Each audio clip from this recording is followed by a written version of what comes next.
On behalf of the Center for Children and Family Futures and the Quality Improvement Center for Collaborative Community Court Teams, I would like to welcome you to the pre-webinar presentation for the two-part webinar series, Strengthening the Ties That Bind, hosted by Dr. Lynn Katz.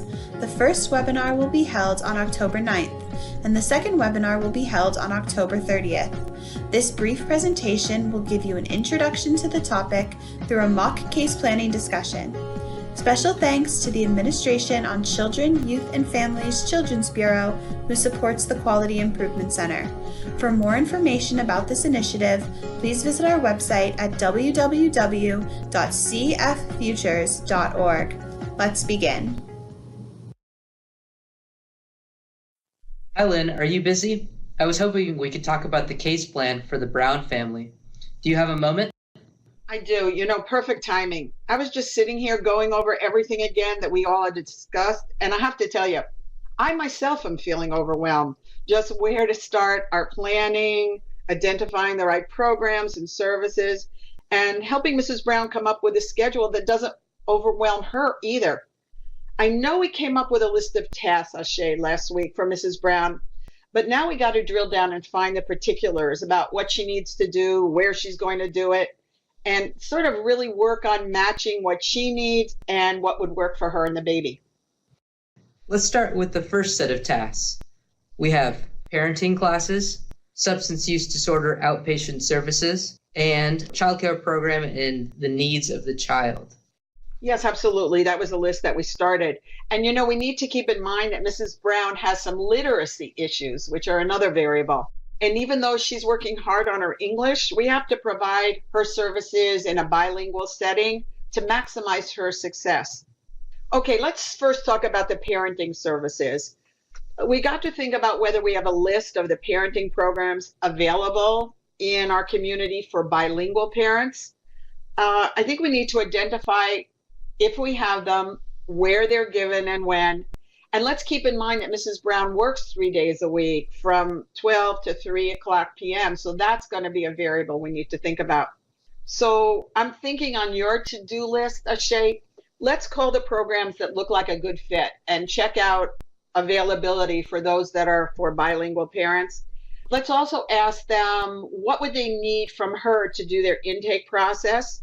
And are they planning to do some sort of an assessment in terms of her general knowledge about parenting so that we can really focus on her strengths, what she knows, and the areas that she needs help in? I think that these programs are using an intake inventory that they then sort of review with our team and then fit the program to match her needs. That makes sense to me. We don't want her to attend a program that isn't covering the areas she needs the most help with. Yeah, I agree. So let's move on to one of the second tasks, her individual counseling at her substance abuse outpatient services. I remember that at the last staffing, Mrs. Brown told us she's really not feeling comfortable with the male counselor that's been assigned to her at her treatment facility. She really wants a female counselor. And let's keep in mind, too, that it has to be someone who's bilingual, so that she feels comfortable if she needs to speak in Spanish with that person. I think sometimes in general, we don't give enough attention to this gender match if it's important to the client. I think I know just the person. Dr. Marie Gonzalez should be available and we can have them meet to check it out first. I think that'd be perfect. It would be a process. It would be looping into the decision making.